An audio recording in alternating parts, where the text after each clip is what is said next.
I'd like to introduce my friend and mentor, Rabbi. Please come, if you will, Matheus.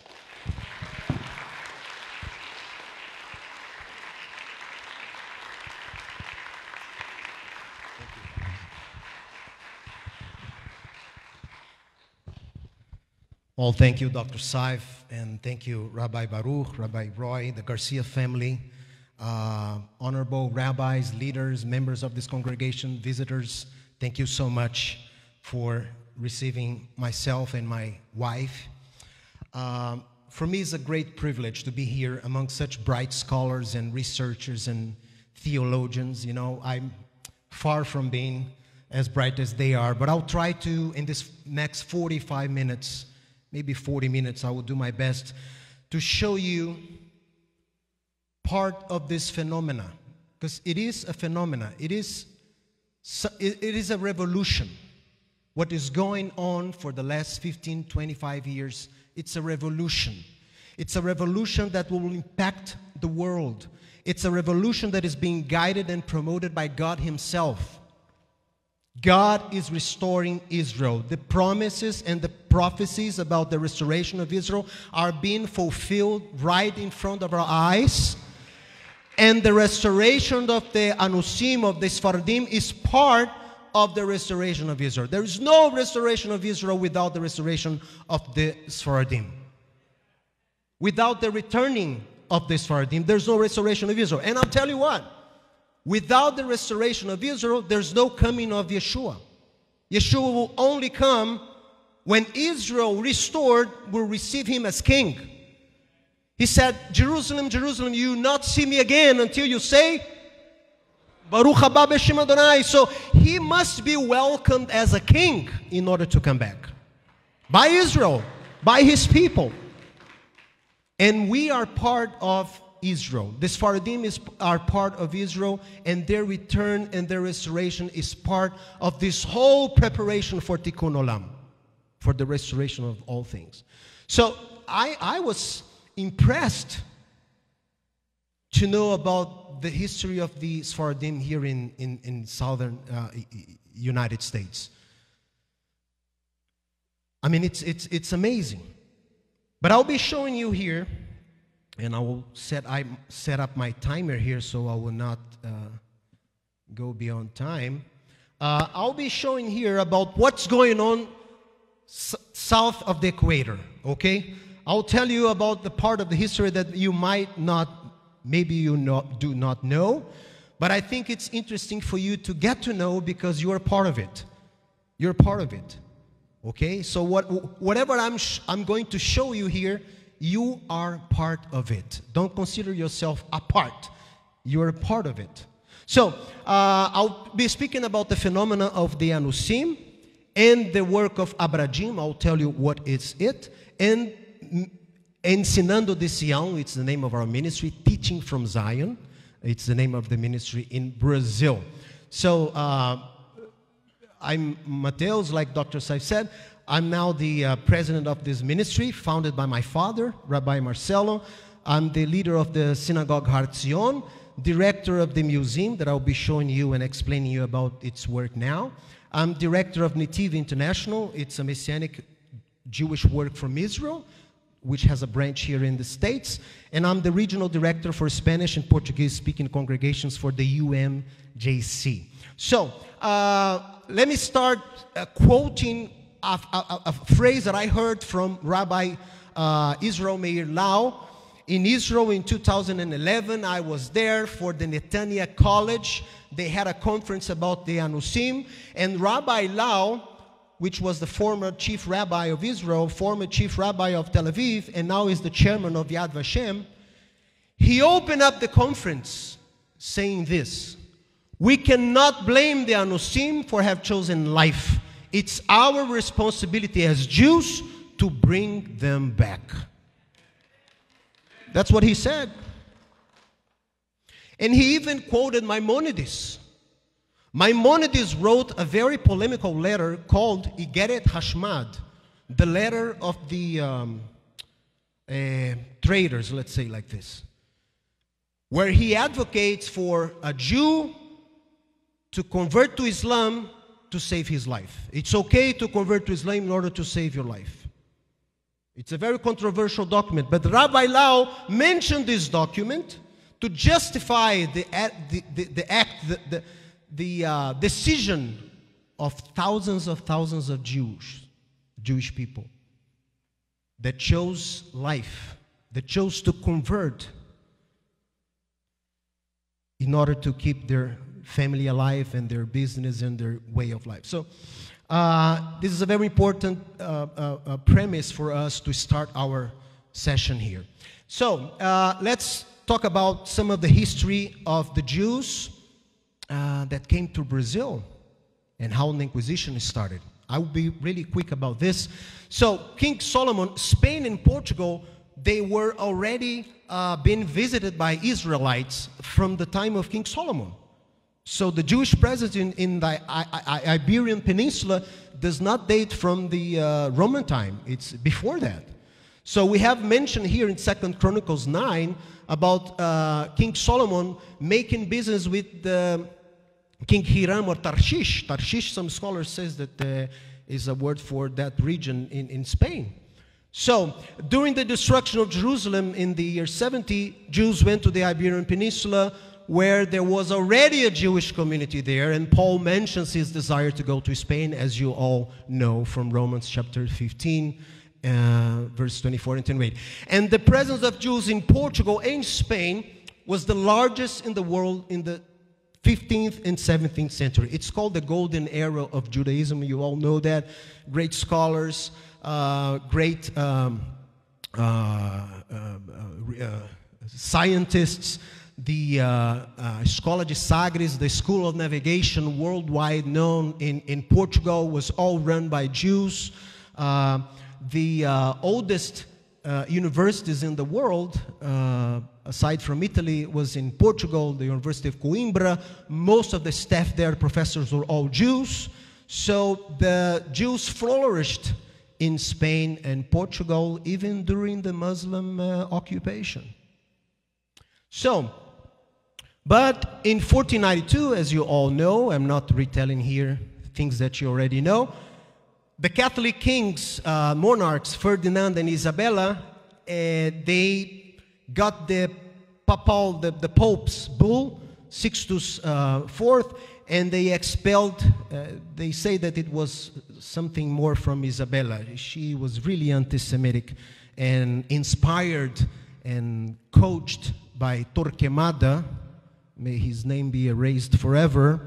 They decided to expel all the Jews from Spain, and they made a decree of Alhambra, which is on the 31st of March of 1492.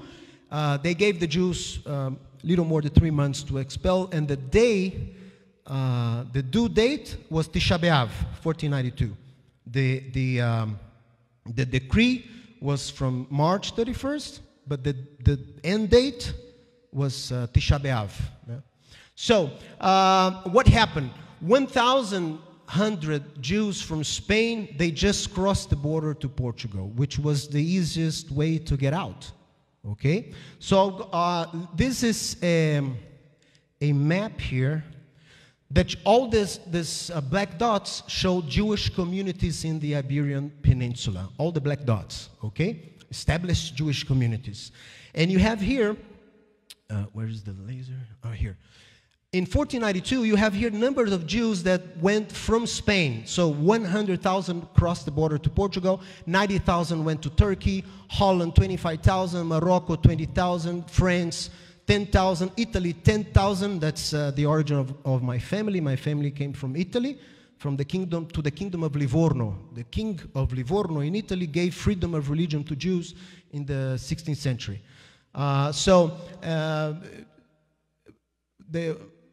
Those that were killed trying to escape, 20,000, and those that were baptized and converted to Catholicism, 50,000.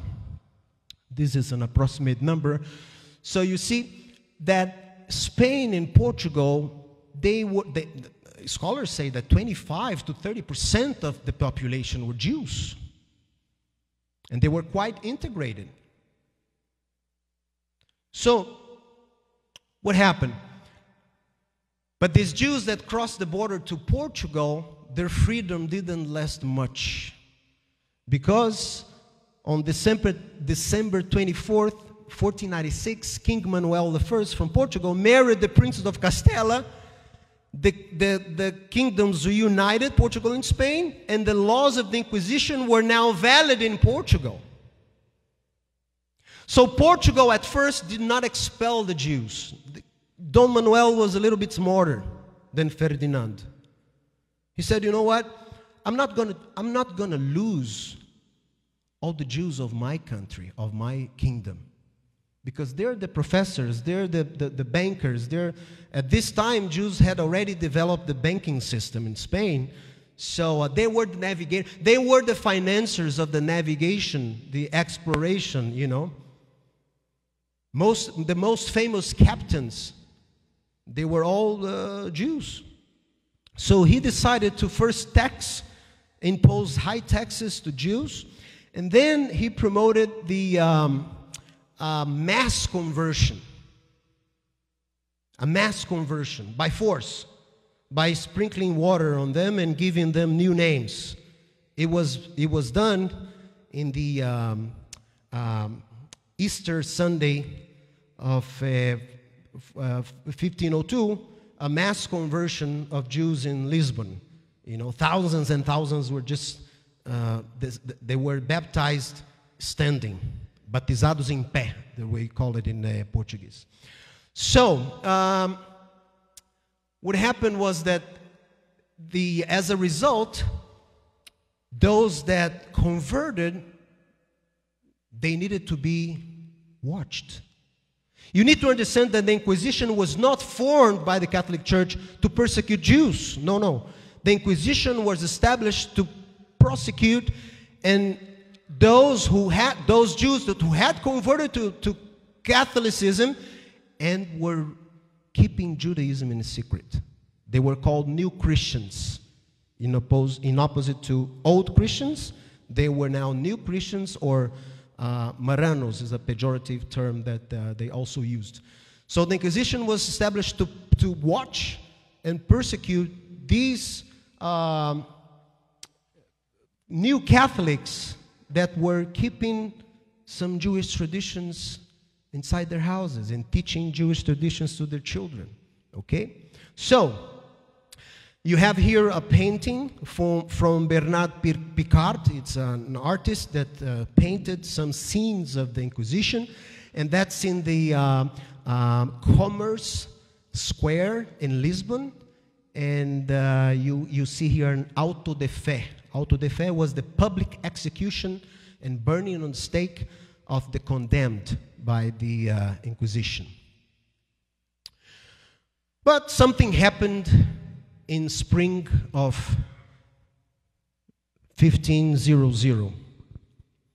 In the year 1500, on April, a captain from Belmonte in Portugal named Pedro Cabral asked permission from the king to have a fleet with 13 ships in order to go to India, but his real intention was to find land that were already discovered by the French and the Dutch, and he would like to check that. And this captain called Cabral, he was a new Christian, he was a converso. All his family were Jews, and he was trying to find a way for Jews in Portugal to escape persecution by finding new land south of the equator. And so he took his fleet, and among the fleet there were famous Jewish navigators such as Gaspar Lemos and Fernando de Noronha, or de la Ronha, and they were great figures in the colonization of Brazil. So, but the new Christian Fernando de Noronha came to Brazil to plant sugarcane and export to Portugal and Europe, and the number of new Christians in Brazil increased significantly. Why? Because once the news arrived in Portugal that Cabral found new land for the king of Portugal, and Cabral demanded workforce, So many of the new Christians, to escape persecution, volunteered to come to Brazil and explore and work on the new land. Thousands and thousands and thousands of Jewish Portuguese people came to Brazil. The first colonizers of Brazil, 90% were all Jews. The first families that came, the first cities that were established, they were all new Christians. And once they got here, they went back to Judaism. And after some decades, that caught the attention of the church, and the church sent to Brazil in 1591. 91 years later, the church sent the first inquisidor to Brazil to find out what was going on. And thousands of Brazilian Anusim were convicted by the Portuguese Inquisition, and they were deported from Brazil to Portugal to be executed and went to court, because the Inquisition had no courts in Brazil. It could arrest someone, but the person needs to be sent to Lisbon, and the trial and the execution would be done there. But during 1640 to 1654, something happened in Brazil, very interesting. The Dutch took control of part of the northeast of Brazil. And once the Dutch took control of that region, they gave freedom of religion. So many of the Portuguese and Spanish Jews that went to Holland, they now went to Brazil to establish themselves on the new land under freedom of religion. So a lot of Portuguese also came, and when they were in Brazil, they established the first synagogue of the Americas, the first synagogue of the continent. It was established in the city that they established called Recife, the Dutch, you know. And they sent from Holland to Brazil the first rabbi of the Americas. Let me show you. This is the first synagogue of the Americas. It's called Sur Israel, Rock of Israel. It was founded in 1648. And it was, today is a museum you can visit when you go to Brazil. You visit Recife, and then you go to my city and visit our congregation and the museum. But you will find amazing things there in the synagogue, and this is the rabbi that they sent to coordinate the work of the synagogue, Rabbi Yitzhak Aboab da Fonseca. You see that the last names are typical Portuguese last names. These were not, Fonseca was not an Anusim, he was not a converso, he was a Jew. His parents were forced to convert to Catholicism, and when they were in Holland, they went back to the Jewish religion. So Fonseca was raised in a Jewish home again. Fonseca was important because he presided the Beit Din that excommunicated Baruch Spinoza. So he's a well-known figure, you know. And he presided the synagogue here, and he went back to Holland and died in Holland, and we visit his tombstone there. Still today you can see many tombstones of the Jewish cemetery in Ouderkerk in Amsterdam. They have Portuguese names till today, 500 years later. But what happened? I want to show you this really short. These are the names of the founders of this first synagogue of the Americas, Sur Israel. Look at the names of the Jews that founded the first synagogue in Recife. Look at the typical names. Burgos Dias, Abendana, Dormindo, Faro, Cardoso, Drago, Aboab, Aguilar, Coronel, Lafaya, Cohen, Faro, Coelho, Correia, Azevedo, Costa, Brasilai, Hamburgo, Castro, Brasilai, Nehemiah, Gabay, De Fuentes, Bondia, Joseph de Mercado. These are all Jews. I'm not talking about conversos, Anusim here. These are Jews, Portuguese Jews, that were in Brazil and participated on the establishment of the first synagogue. We have a misconception, and unfortunately, inside the Jewish community, that only well-known European, Polish, German names resembles Jewishness. And that's completely wrong. That's completely wrong. So these are typical names of Portuguese Brazilian Jews, and but their happiness was short. Portugal took control of the region again and expelled all the Jews that had come to that region. So the Jews had three options that were in Brazil. Either they leave, or they convert, or they remain, but they have to move southern. So what happened? Some 25 Jews, they got in a ship from Recife, Brazil, and then went up, and they arrived in New Amsterdam, and they founded the first Jewish community of New York. The first Jews that got to New York and established a community were the families from Brazil, were Brazilian Jews. Okay, and you have a museum in New York that tells this history. The oldest synagogue of the United States is in New York, and it's a Portuguese synagogue. You can visit it until today. I was there just before the pandemic. I was there. I visited the synagogue. I introduced myself. I sent an email to the rabbi, to the Chazan there. I said, I'm the director of the Museum of the Inquisition. I would like to visit your museum. They have a museum also inside the synagogue. So they received us. I showed them my work, the work of my father. They were amazed. The rabbi called the Angel, Rabbi Angel, Yitzhak Angel.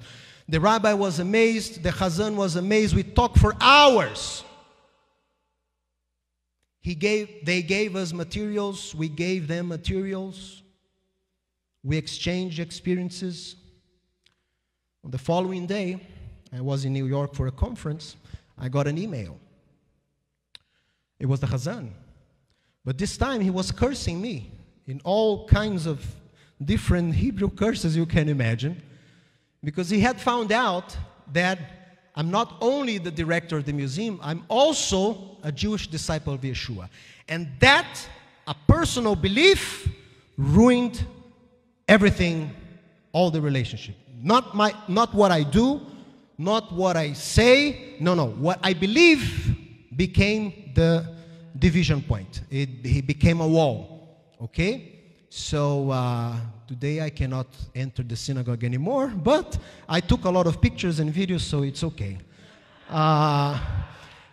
So some Jews went to North America, some went back to Holland, and the majority just migrated south, okay, escaping from the Inquisition. And they went to the state of Minas Gerais, which is the state where I live, and is famous for the extraction of precious stones, gold, silver, diamonds, emeralds. So these Jewish families went south, and they worked on the extraction of these precious stones. And so this is a very interesting chart. This is the list of the first Jews from Brazil that were executed by the court of the Inquisition in Lisbon from 1644 to 1748. These are Jews condemned and burned on the stake for the crime of Judaism. Take a look at their last names. Gaspar Gomes, José de Lis, Teodoro da Costa, Rodrigo Álvares, João Dique de Souza, Teresa Paz de Jesus, Félix Nunes de Miranda, Miguel de Valladolid, Guiomar Nunes, Diogo Correia do Vale, Domingo Nunes, Luiz Miguel Correia, Fernando Henrique Álvares, Manuel da Costa Ribeiro, Luiz Mendes Sá, Antônio José da Silva. This was a very famous, he writes plays for drama, theater. This Antônio José da Silva. There is a movie in Portugal about his life. And João Henriques. So this is the first Jews from Brazil executed by the Inquisition. Well, so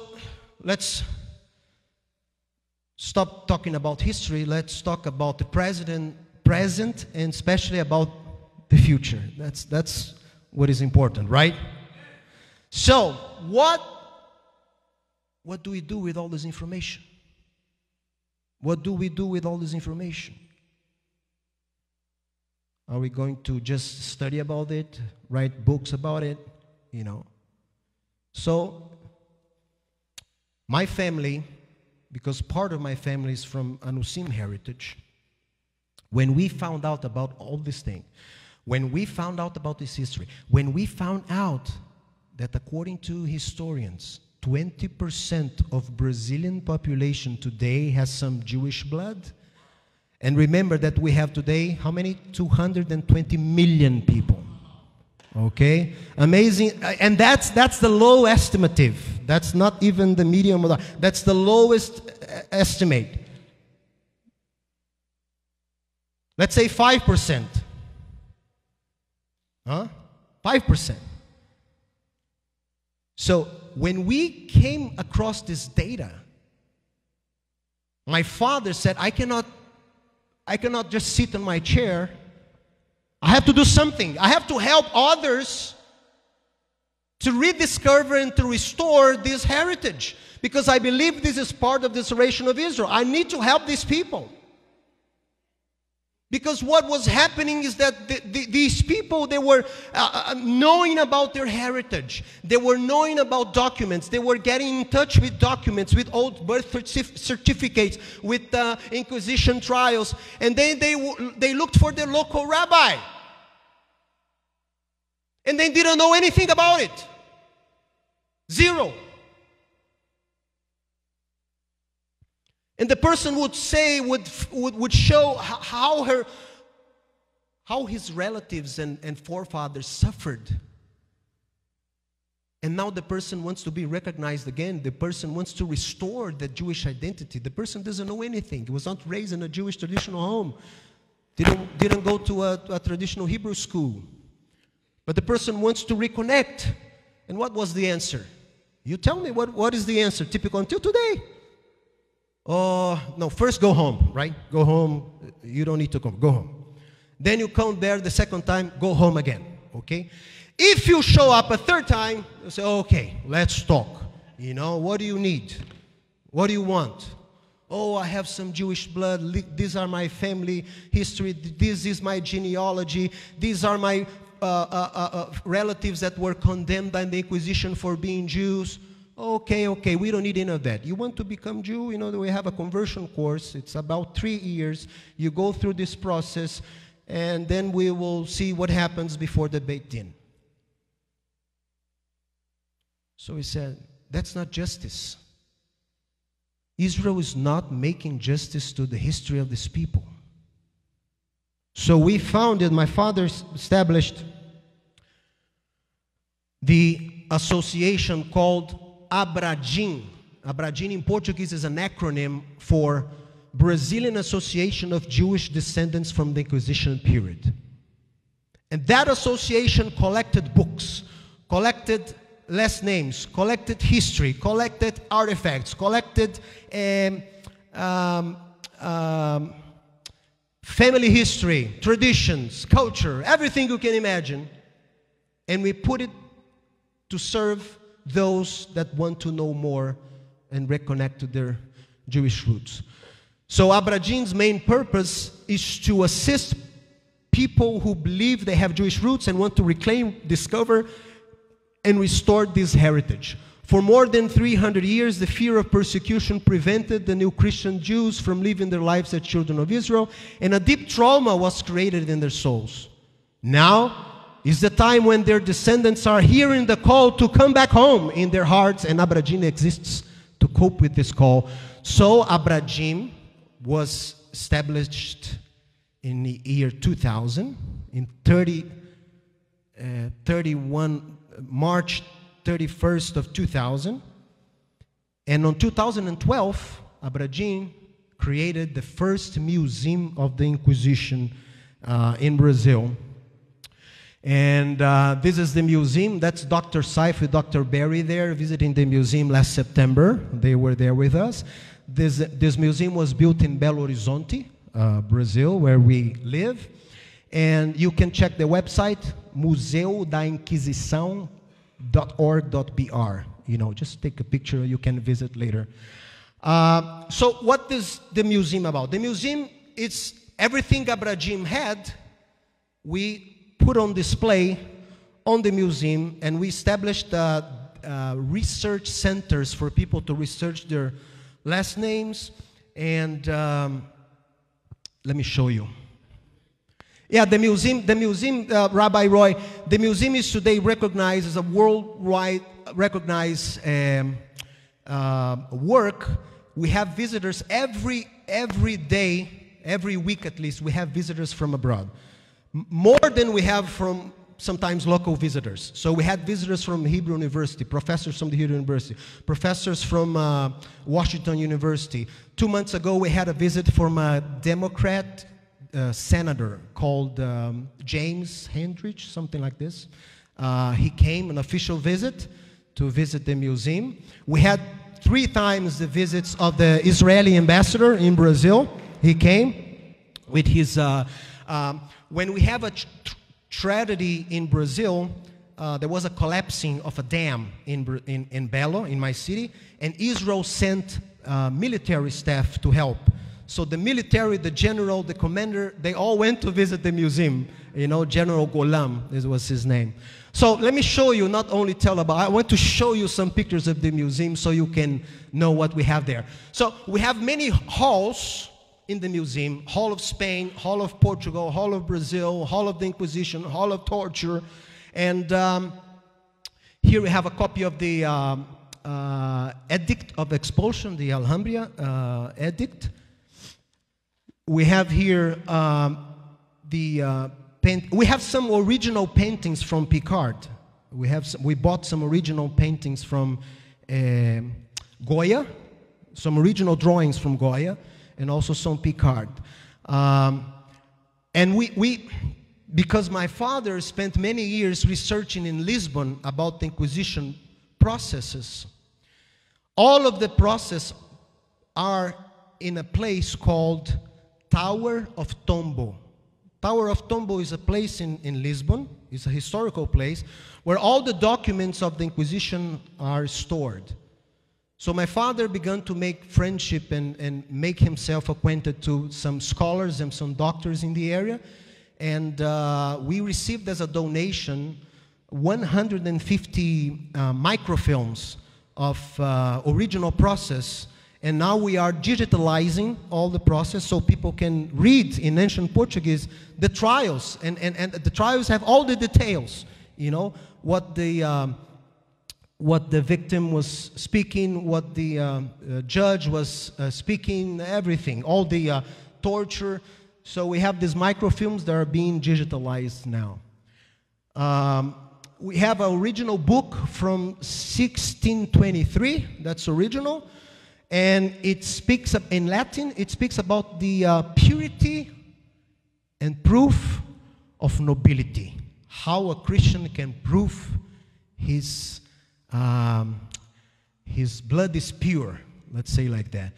And this book also trains priests, Catholic priests, to identify a Christian that is not full blood, that has some, you know. So it's very interesting to read these books in Old Latin. My father speaks and reads Latin. No, doesn't speak, he reads Latin. And he's been translated with some assistant, these books. Well, let's rush here.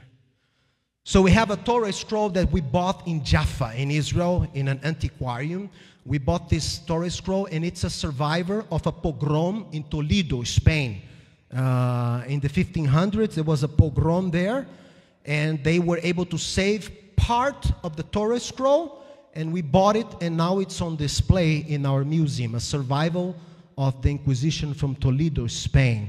It's been there. It's from 1450. It's from 1450. Yeah. And we also bought in Israel, you have to understand, the Inquisition confiscated almost everything. So if you want to buy things, artifacts from the Inquisition time, you have to go to Israel. Because many of the Sephardic families that were able to go back to Israel, they sold their ancient artifacts to stores. How do you say? Antiquity stores, right? You find antiquity stores in Jerusalem, in Tel Aviv, in Jaffa, especially in Jaffa. So we, with the help of Joseph Shulam, we went to the right place, and we found people. I have to tell you, it's amazing. This artifact here to the left was from Sephardic Italian Jews. Sephardic that went to Italy. Sephardim that went to Italy. They could not light 2 candles on Shabbat. They could not have any Jewish symbol. So they developed this thing here that if you take a look at the symbol itself, you know, it's nothing. But the reflection, it's a Magen David, it's a Star of David. So that was the kind of things that they had to develop to escape persecution and to keep their faith alive. You understand? So we have here an amulet, a Kabbalist text from the 17th century in Spain. Sarah was the girl that was sick, and they asked someone to write a spell against the priests because they believed she was sick because the priest cursed her. So they wrote a counter spell on that parchment. And it's very interesting. It's very interesting. So we could translate and read that. You can really get into this Sephardic atmosphere during the Inquisition. Brothers and sisters, it was terrible. It was terrible. If someone would accuse you, even without any proofs, you would be prosecuted. You know, anything. Oh, I saw that person with new clothes on Friday night. Okay, that's something. Let's prosecute. I saw that person praying a typical Catholic prayer without saying at the end, in the name of the Father, and the Son, and the Holy Spirit. Okay, that's a reason to prosecute. Anything would be used to prosecute someone. So let's advance here. And we have here a original Megillat Esther from the book of Esther, from a synagogue in Spain also. And here we have the room of torture, where we did some replicas of the most common machines used by the Portuguese Inquisition. You know, the Portuguese Inquisition was particularly different. The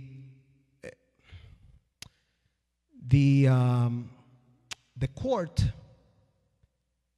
and the verdugo was the one that was executing the sentence.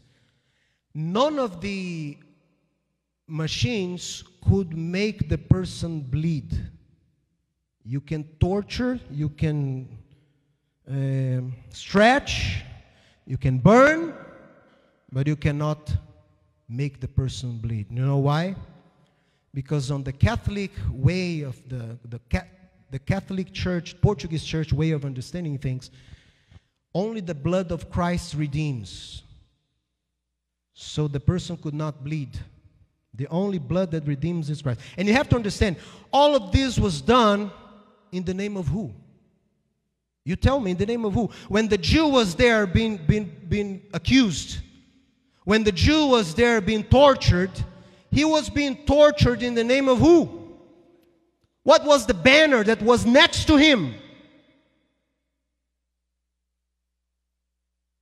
The banner, I'll tell you, the banner that was next to any person being tortured by the Inquisition was the banner where a lamp is shown next to a cross, next to an olive branch, and there was a verse in Latin. Here is the Lamb of God that redeems the world, that takes out the sin of the world. Who was the sin that was taken out? The Jew. So you have to understand that the difficulties that we have today as Messianic Jews, you need to understand the root of this difficulty. It's quite natural to understand. Because our Jewish friends and relatives, when we say that we serve Yeshua, when we say that we are disciple of Yeshua, like that Chazan in the synagogue in New York, when he found out that I'm a disciple of Yeshua, in his mind, I became one with that kind of religion. I became one with this kind of persecution against my people. So it's inconceivable. It's impossible. You're no longer a Jew. You can't be a Jew. You joined the enemy.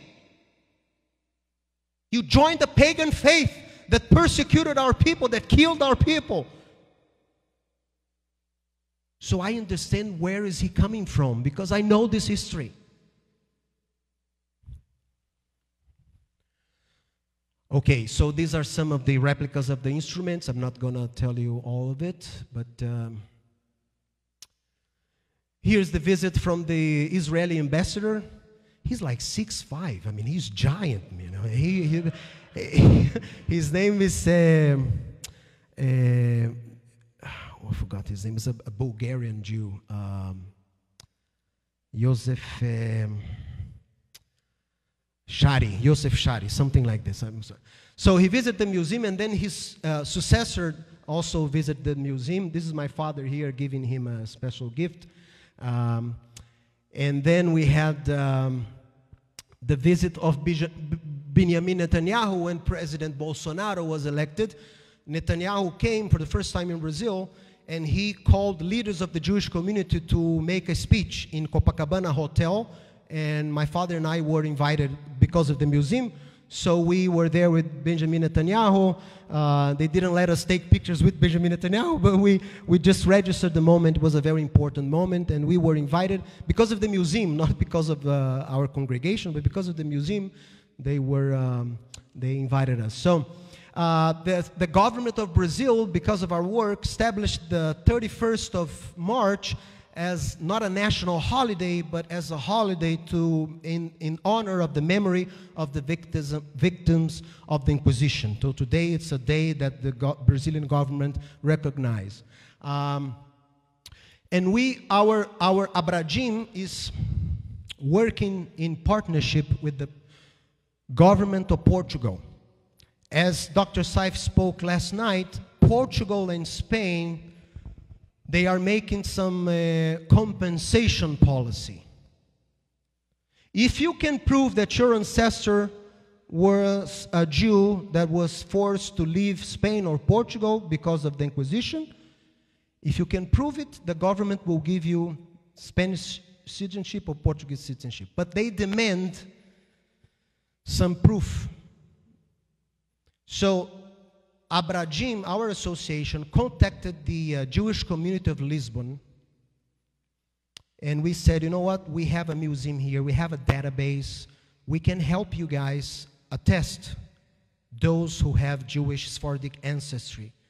So the Portuguese government, in partnership with the ABRADJIN, they are recognizing our certificate as valid. So every person that ABRADJIN issues a certificate, the Portuguese Jewish community is certifying and passing on to the government to process citizenship. So like Dr. Saif said, we have more than 1,250 people already approved, already with Portuguese citizenship with our help, okay? And the same, because of our database is more focused on Portugal, we helped only 2 or 3 people for Spanish citizenship. And most of the candidates that apply to us, they are Portuguese citizenship. So I have to rush up here. So what are we doing in Portugal? Because there are Anusim in Portugal as well. So what are we doing in Portugal? We are visiting synagogues, we're visiting cities with Jewish ancestry, we are talking to mayors, and we are helping people from Portugal also to reconnect to their Jewish ancestry. So we conducted conferences in cities in Portugal with some Jewish presence. So that's the mayor of Trancoso, a very Jewish city, medieval city in Portugal. Julio Sarmento is our friend. We had here the mayor of Castelo de Vide. Castelo de Vide was the city right on the border between Portugal and Spain. There was a bridge that they crossed, the Roman bridge, and after they crossed the bridge, they would reach this city in Portugal called Castelo de Vide. We are friends of this mayor from Castelo de Vide, and we encouraged him 20 years ago, we encouraged him to explore more the Jewish heritage of the city. They had nothing 20 years ago. The city was poor, the city was empty, the city was in ruins, and we encouraged him to say, look, there's such a rich Jewish presence here that if you want to use that, you can have resources, you can have sponsors from Israel, from the UE. And today, you visit Castelo de Vide, it's wonderful. They have museums, very high-tech museums. They restored the Jewish neighborhood. They restored the ancient synagogue, 500 years old synagogue. They restored today is a museum. When I was there with my father in 2002, I celebrated a Torah service, a Shacharit Shabbat, in that synagogue where our ancestors celebrated. It was full of trash. It was full of trash. People from the neighbors would to throw trash in this place, in the place where we were. It was smelly, but we prophesied. We celebrated Shacharit Shabbat there, you know. And today you go there, there's histories flourishing, and it's amazing. So let me just. This is Belmonte, the mayor of Belmonte. We take Jewish tour groups to Portugal and also to Israel, and we meet with the Anusim in Portugal twice a week, twice a year. We meet with the Anusim in Portugal, in Lisbon, in Porto, in the north, in the south. We conduct meetings with all people that are interested in restoring the Jewish roots. We do it every year, at least twice a year, my father and I. And we do researches also in Portugal. We can see signs of the Anusim in doorposts. It's quite interesting. We conduct conferences, like I told you. And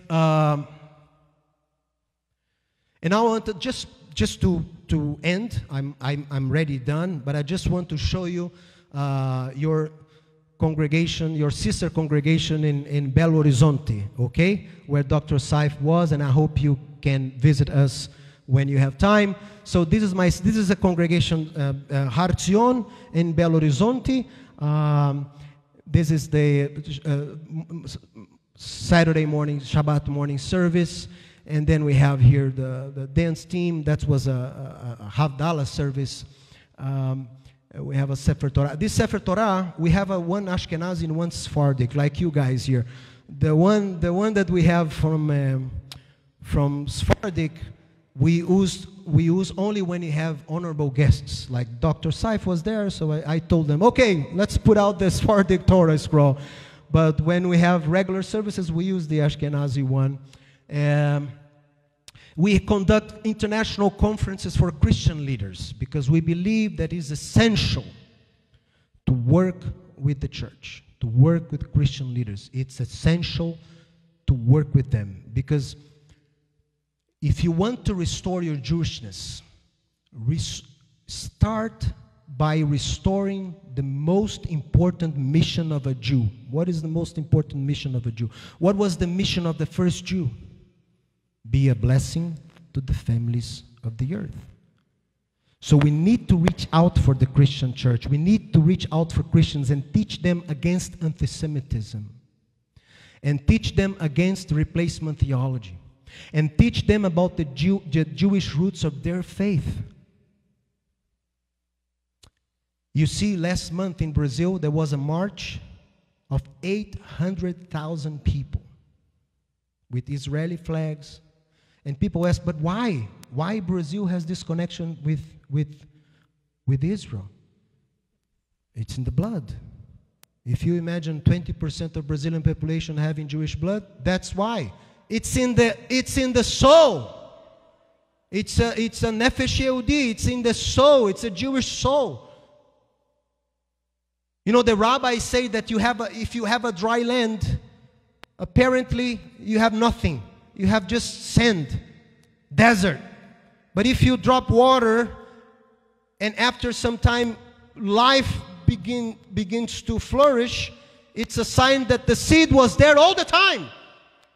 It was only needed some drops of water for that to flourish. That's the Jewish soul. That's the soul of the Anusim that lost her heritage.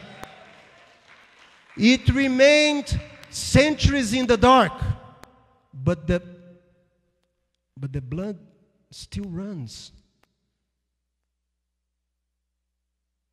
And it takes just one sign, one Hebrew. He hears one Hebrew song. He hears the Shema for the first time. He comes here to Baruch Hashem and he sees the Torah scroll. Something happens inside of the person. He cannot explain. She cannot explain. He comes to Rabbi Roy and said, I have something inside of me. I cannot explain. This all seems familiar to me. I cannot know how. Help me, Rabbi.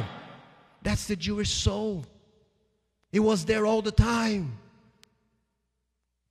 And that's the restoration that you and I are part of. And it's an honor and privilege to be part of this call.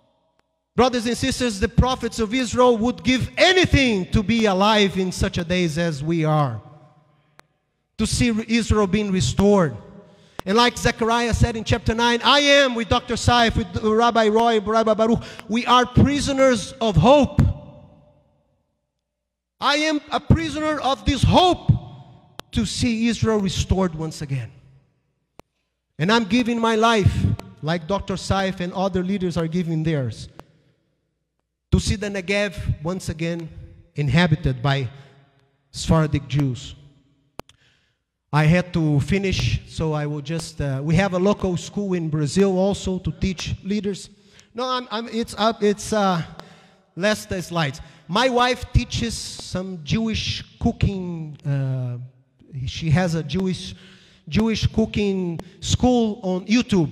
It's called Flavor of Zion. In Portuguese, Sabor de Sião. Flavor of Zion. She has an Instagram account, a YouTube channel. Brothers, why we do that? Why we do that? Why I have a school? Why I'm teaching Jewish cooking? To restore, to help these people to restore their heritage.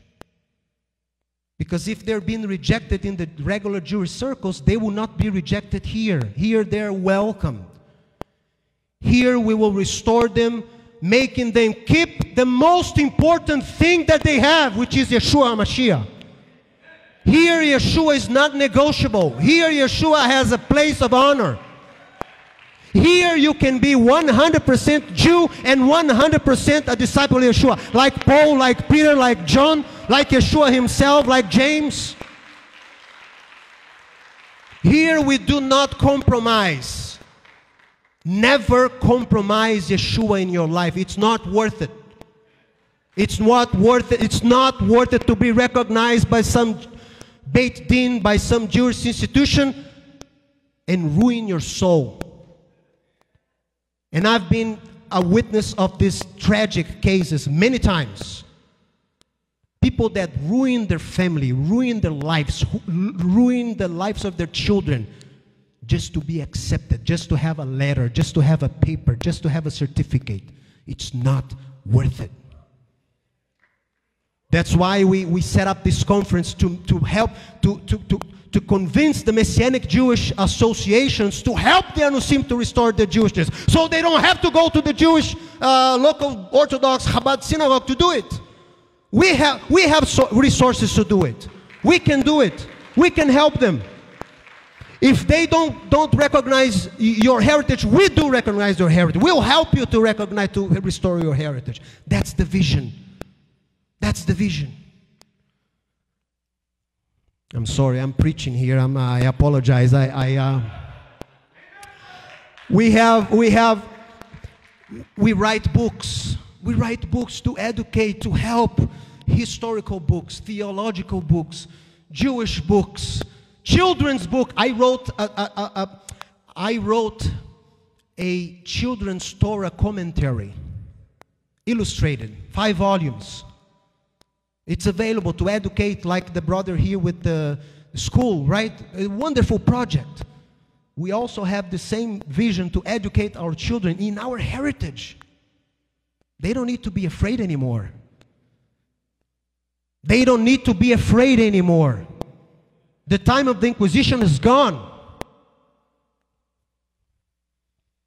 We have a music ministry that we record Jewish songs in Hebrew, in Portuguese, in Spanish. We already recorded 3 albums. I gave, in the flash drive, I gave the brother there. It has all the music that we recorded. You can make use of it if you want. We were in Israel in 2011 in the Netanya College.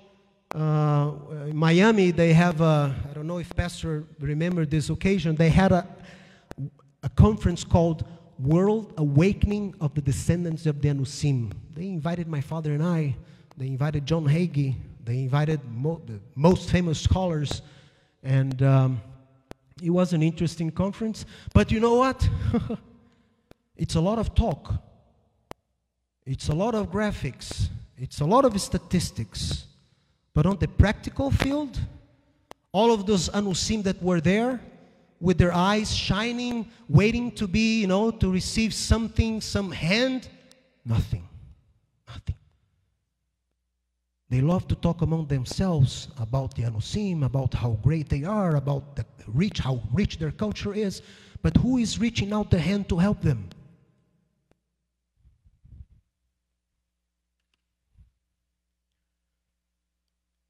So, what should we expect for the future? I'll tell you. We want to draw the attention of the nations and of Israel to the reality of the Anusim and their historical right to be reintegrated back to the people of Israel. The blood of our forefathers is crying out from the ground. And it's crying out for justice. And history never forgets. Men may forget. History, God never forgets. We want justice. We want to be reintegrated. We want Israel to recognize the Anusim and give them right to return to Israel, regardless of their faith and without the obligation to convert to Orthodox Judaism. That's our cause. And you know what? They know who you are. They know who Rabbi Roy is. They know who Jeff Seif is. They know who Matheus Zandona is. They know who Tony Arroyo. The Israeli government, they know everything. In 2015, I was studying with my family in the Hebrew University. I started the master's there. I got a phone call. I was in the class. Mr. Matheus, this is such and such clerk of Knesset member such and such. Would you be available to come to the Knesset for an interview? I said, sorry, I don't understand. I thought it was a hoax or something like this. So no, it's an interview. Aren't you connected to the work with the Anusim? I said, yes. Okay, so come this day, that time, that address. My wife remembers. I was shaking. I thought I was going to be kicked out from Israel or something, So I showed up the next day in one of the Knesset buildings, passed through security. I entered the room. There was a table like this with 4 people seated, 4 cameras recording, 1 chair right here, and they told me to sit on the chair, so I sat on the chair facing the 4 Knesset members, and there was a sign on the table, Mizrad Hagalut, Ministry of the Diaspora. Never heard of it. Ministry of the Diaspora, I never heard such thing existed. So the lady started saying, we are the committee to help the Anusim. And we are finding ways to bypass the Orthodox and bring the Anusim back to Israel. So we are collecting testimonies. We are researching people that are already working with this cause.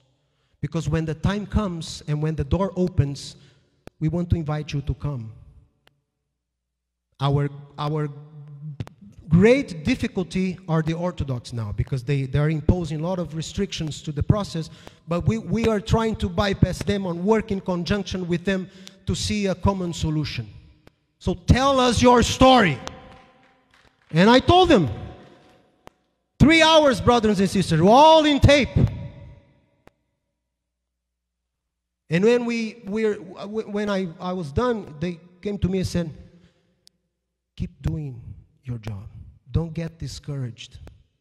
Your time will come. So they know about us. So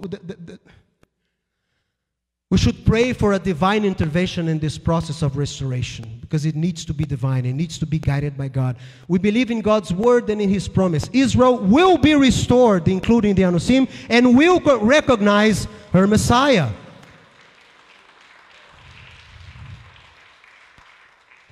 And as Messianic leaders, how can you help? You can know the history of the Anusim and learn how to identify the true Jewish descendant from the Inquisition. Dr. Saif is an example for me. You know, when I took classes with him in 2000, I would never imagine that he would be fighting for our cause. Never, never. Because it's not from his environment. It was something new for him, but he studied, he got experience, and now he's an expert. He knows more than I am. And he's influencing much more people than I could. And God is using him to restore the Anusim. And we should pray for him and for Dr. Barry. And you should be aware of the latest developments in the Israeli government regarding the acceptance of the Anusim. Help us to aid Messianic Jewish institutions to find ways to recognize the Anusim as Jews. That's why we're here. Because if institutions like the UMJC, like Netivia in Israel, if they could recognize and they could extend the arm with open hands and say, come back home. We accept you as a Jewish descendant, as a Sephardim. You know, welcome home, welcome back home. We want you to be part of our movement. We would be one step ahead of Israel. You understand? We would be one step ahead of Israel. Because right now Israel doesn't know what to do. There's a shock between politics and the Orthodox and the religious party. So they're stuck. And for 50 years they're being like that. So it's time for us Messianic Jews to move forward. Move forward. And that's it. I promise now it's the last day. Last email. This is a special, brothers and sisters. Last year, on May the 8th, for the first time,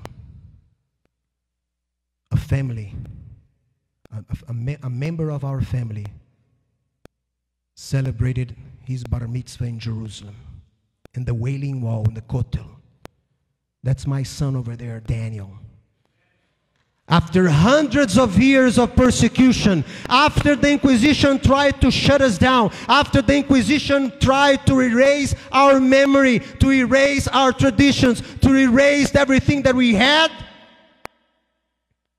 Dafka, you know, by purpose, I prayed to God and God opened the doors, and we celebrated a bar mitzvah ceremony with more than 45 people in the Wailing Wall with no shame.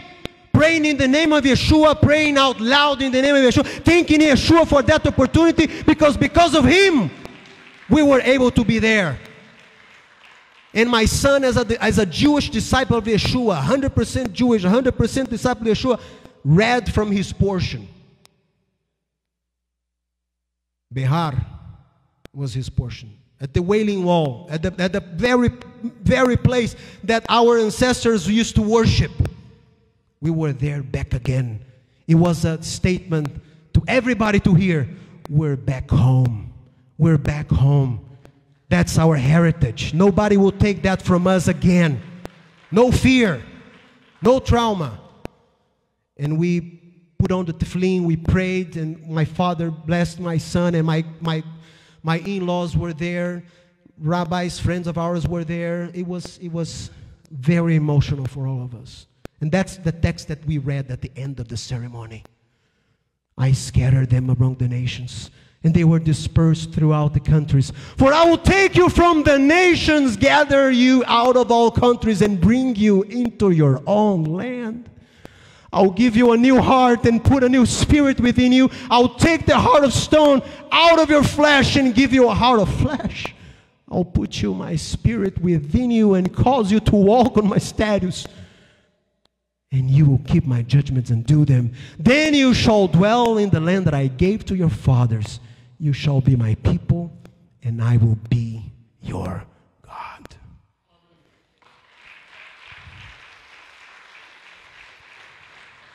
Like Rabbi Baruch read from Obadiah, Vegalut Yerushalayim asher b'sfarad yirshu et arei Negev, and the exiles of Jerusalem who are in Negev, in the Sfarad, will possess the cities of the Negev. Toda rabah, thank you, and we look forward to receive you in Brazil. Thank you so much.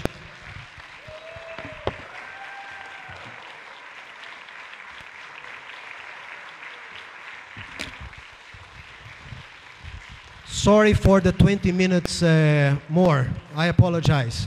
No, thank you. All the way from Brazil. Thank you, Rabbi. Thank you. Thank you. Praise the Lord. Excellent, excellent. Amen. You may be seated. But before we go, let his wife come up. Come here. His wife came all the way from Brazil. Come say a few words, please. That's your worst nightmare? Okay, okay, okay.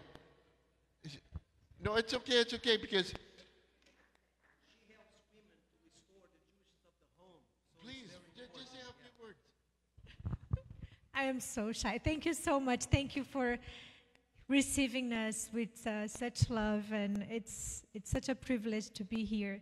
Yes, it's a lot of work to help men and women and families to restore their Jewishness. So that's what we have been doing since we were married for 25 years. That's our lives. And it's such a blessing.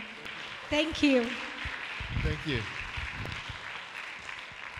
I want to tell you and Rabbi Baruch, together with Jeff, everything you saw here, Rabbi, everything that we do, we are at your service. We're here to help. We're here to join forces with you because the time is short and the work is big. So count of us. We are here to help and to add. Can we visit Brazil? Absolutely. Okay. Yes. We will go. We will go to Brazil. You'll cook? Yeah. Oh my goodness. Thank you. It was not by accident you married your wonderful wife. Yes. God is merciful. God is merciful. Yes. Yes.